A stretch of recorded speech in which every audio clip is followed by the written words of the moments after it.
Reino Unido enfrenta meses difíciles por delante tras el triunfo del no en el referéndum independentista escocés. Los nacionalistas han denunciado que el gobierno británico engañó a los votantes con promesas, lo que fue negado por el primer ministro David Cameron.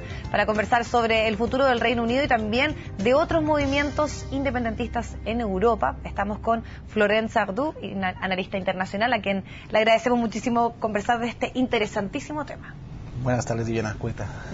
Algo que se está expandiendo, se está debatiendo muchísimo de esto a nivel de política internacional. ¿Por qué crees tú que finalmente ganó el no en este referéndum en Escocia? El miedo al futuro y a la incertidumbre. Ese es el gran tema. Salieron más o menos quién votó no, quién votó sí. En general, los que votaron no son la gente mayor, los jubilados, porque independizarse significa quizá cambio de moneda. Quizás significa también una amenaza para las pensiones de ellos. Y también algunos jóvenes, el segmento 18-24 años, que votan en favor del no también. Los que votaron sí son en general gente de clase media que tienen trabajo, y los jóvenes de 16-17 años, ya que en estas elecciones a partir de 16 años se podía votar. Ahora, el resultado de que fuera 55-45 fue algo llamativo, fue más holgado de lo que se esperaba, porque siempre se habló de un triunfo muy estrecho para un lado y otro. Ya después, en el último momento, siempre se habló de que lo más probable era que iba a ganar el no. Sí, efectivamente, hasta el último día se pensaba que incluso el sí podía ganar, pero finalmente cuando uno ve los resultados son súper claros. 55% de los escoceses que quieren quedarse en el Reino Unido, y eso no significa que no va a tener cambios en el gobierno del Reino Unido y de Escocia en particular.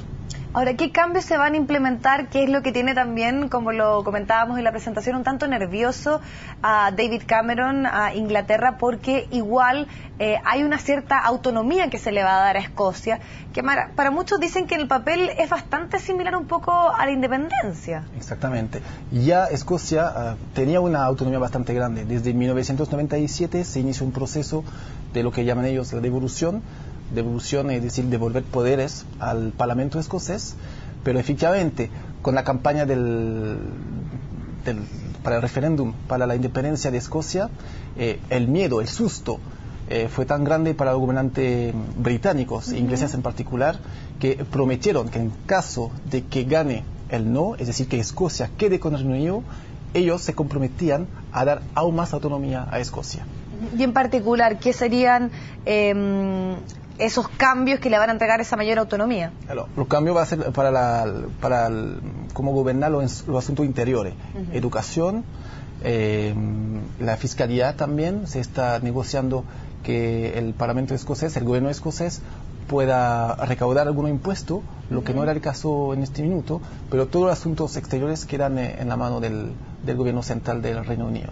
Florent, también cuando uno escuchaba los reportes de prensa, los argumentos de quienes estaban a favor de la independencia, muchos decían, no queremos seguir sometidos a un gobierno conservador, nosotros tenemos otras posturas, otros planteamientos. Entonces ahí uno dice, bueno, tal vez detrás de esto había más bien un interés político, habían ciertos sectores que parece se identificaban desde de la socialdemocracia, de la centroizquierda, que estaban más a favor de la independencia que tal vez los sectores más conservadores. Efectivamente, este referéndum fue una manera de conocer bien, digamos, el pueblo escocés y sus pedidos, sus exigencias. Efectivamente, es un pueblo que está mucho más socialdemócrata que los ingleses del sur, se puede decir así. Son mucho más interesados en mantener una salud pública de calidad. Están dispuestos a pagar impuestos para mantener también una educación gratis. La principal diferencia... ¿Será un referéndum más político, tal vez? Yo creo que sí. Lo que influyó y al final lo que permitió que el no gane fueron los intereses y los asuntos económicos. ¿Cuál va a ser nuestro futuro sin Inglaterra? Eso. Ahora, no tan solo esto generó preocupación en el gobierno de David Cameron, sino que también en toda Europa, también en Estados Unidos. ¿Cuál era el temor que había respecto a lo que pudiese haber pasado si es que hubiese ganado el sí? Que obviamente va a ser un apoyo, hubiera sido un apoyo tremendo para los otros movimientos separatistas que existen en Europa en particular. De hecho, lo que pasó, la campaña que igual a pesar de todo fue exitosa, por la cantidad de participación, la alta participación que hubo, permitió también a los catalanes de reivindicar de manera más fuerte su derecho a proclamar su independencia. Y no es casual, el mismo día de las elecciones de Escocia, el presidente de la Generalidad de Cataluña anunció la fecha para definir, va a ser un referéndum para definir sobre la independencia de Cataluña. Será el 9 de noviembre. Sí. ¿Qué pasa con ese? Porque con ese referéndum en particular, con lo que está pasando con los catalanes, que ellos han insistido en avanzar en esto, pero el gobierno de Rajoy dice por su parte que esto es inconstitucional, y es muy distinto lo que pasa en particular en este caso con lo que sucedió con Escocia, donde sí estaba la posibilidad, o David Cameron sí les entregó esta posibilidad de tener un referéndum vinculante. Exactamente, lo que pasó en Escocia fue un referéndum legal, autorizado, organizado,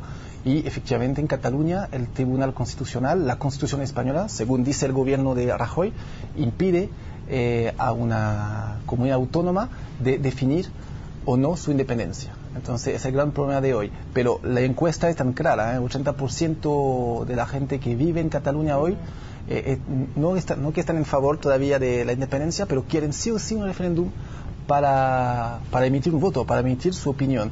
Y en cuanto a la encuesta sobre quién va a ganar, los independentistas o los partidarios de España, estamos a mitad a mitad. Ahora, ¿qué riesgos tiene el gobierno de Rajoy al tener una actitud un poco que no da mucha posibilidad de que puedan hacerse este tipo de referéndum? Entiendo que el referéndum, por lo menos por parte de los grupos que están propiciando esta idea, lo van a hacer sí o sí, si es que se mantienen en esta línea tan dura de no darles la posibilidad. Yo creo que en este minuto el gobierno de Rajoy lo que puede hacer, la única cosa que puede hacer, lo que está tratando de hacer es ganar tiempo. Van a emitir un recurso con el Tribunal Constitucional para tratar de por lo menos suspender este referéndum, ganar tiempo algunos meses, 4 o 5 meses, para tratar de dialogar de alguna forma y de manera definitiva para encontrar una solución viable tanto para Cataluña que para España. ¿Y está esa posibilidad de que se pueda avanzar, llegar a algún tipo de acuerdo, de negociación? Porque uno ve que hay posturas bien distantes, porque Rajoy no se mueve en su línea de decir que no lo considera válido, que es anticonstitucional, y por otro lado vemos a la población catalana, un pueblo que durante muchísimo tiempo se ha sentido que no es parte de España. Recordemos también que hay un tema histórico ahí, lo que sucedió durante el gobierno de Franco, el cual ni siquiera podían hablar su idioma. Entonces también hay un tema que se arrastra de mucho tiempo, de frustraciones podríamos decirlo, y de esta necesidad de ellos de tener algún tipo de actos donde puedan también saber qué es lo que opinan respecto a independizarse o no. Claro, esta voluntad justamente, esta voluntad de decidir ahora sí o sí, si quieren sí o sí ser independiente, depende también mucho y tiene que ver muchísimo con la situación también económica de España. Es decir que, para ser bastante simple y sencillo, los catalanes que tienen mucho más dinero, digamos, que la región del sur, exacto, están cansados, según ellos, están cansados de finalmente regalar dinero a gente o a regiones que no tienen tanto. Entonces hay un tema que es un tema que es muy presente también en el movimiento separatistas en Europa. Muchas veces son regiones que se consideran como ricas y que están cansadas de participar, digamos, al esfuerzo del Estado central. Es lo que está pasando muchísimo. Ahora, ¿en qué crees tú que puede terminar lo que va a suceder en España? Y pensando que al parecer el 9 de noviembre, independiente de que se considere legal o no, va a haber un referéndum. Es difícil saber. La verdad es que... ¿O la participación, tú crees que va a haber una participación amplia, por ejemplo? Sí, eso está claro. Todas las encuestas dicen que va alrededor de 80%, 85% de los catalanes van a votar sí o sí. El problema es, claro, ¿cómo resolver este problema? Si los catalanes logran organizar esta consulta y que después se declara ilegal, ¿qué va a pasar? Es muy complicado. Estamos en una situación que nunca se ha visto antes. Ahora... tal vez hablamos más de lo que sucede en Escocia, de lo que sucede en Cataluña, pero hay otros lugares de Europa donde también durante muchísimos años han habido una serie de movimientos separatistas, independentistas. ¿Qué pasa con ellos? ¿Qué pasa, por ejemplo, en Bélgica? ¿Qué pasa, por ejemplo, en Polonia? ¿En Francia también? ¿Es tal vez menos llamativo? ¿Por qué no se habla tanto como sí en el caso de Escocia o de Cataluña, por ejemplo? Efectivamente, los casos más emblemáticos son claramente Escocia y Cataluña en este minuto, pero en Bélgica también hay un problema fuerte con la región del norte, Exacto. Flandes, y la región del sur, hay Valonia. Otro idioma también, hay el otro flamenco. Idioma, exacto. Exactamente, otra cultura, y está en proceso de encontrar una solución. Es decir, que lo más probable, por el momento hay como una unión, pero la idea sería crear más aún que un federalismo, un confederalismo.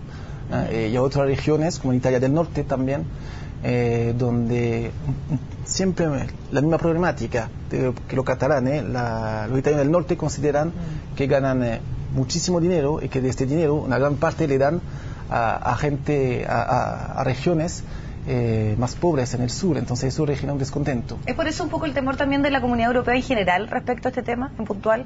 Sí, tiene que ver también, es un momento un poco, el momento económico, el momento... de la Unión Europea. Claro, explica un poco estos movimientos separatistas, por qué están surgiendo con fuerza en este minuto, por qué estamos con la crisis económica, y también porque la Unión Europea permite, de alguna forma, que una región que se quiere independizar, yo creo que ningún Estado pretende recuperar este territorio por la fuerza. Entonces es un momento, entre comillas, ideal para que surgen, para que crezcan estos movimientos separatistas. Un momento interesante al cual sin duda también estaremos muy atentos porque se está hablando muchísimo respecto a estos movimientos independentistas en varios países de Europa. Te queremos agradecer muchísimo, Florenta, haber conversado este tema acá en CNN Chile. Muchas gracias, Viviana.